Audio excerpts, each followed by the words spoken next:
आज बनाएंगे ठंडाई। ठंडाई बनाने के लिए हम खसखस, सौंफ, चिरौंजी, पिस्ता, धनिया, काली मिर्च, खरबूज या मगज के बीज और बादाम, इन सभी को 6 से 8 घंटों तक भिगा लेंगे। बादाम के छिलके निकाल लेंगे और इनके साथ 2 सीडलेस खजूर, सूखे हुए गुलाब के पत्ते और 2 साबुत इलायची लेंगे। अब इन सभी को हमें मिक्सर में अच्छे से पीस लेना है। थोड़ा सा दूध डालकर फिर से एक बार पीस लेंगे।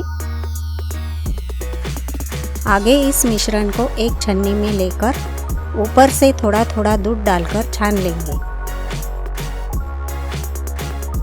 अब इसमें और आधा लीटर दूध डालकर अच्छे से मिक्स कर लेंगे।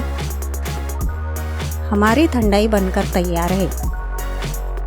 ऊपर से थोड़े से पिस्ता और केसर डालकर गार्निशिंग करेंगे।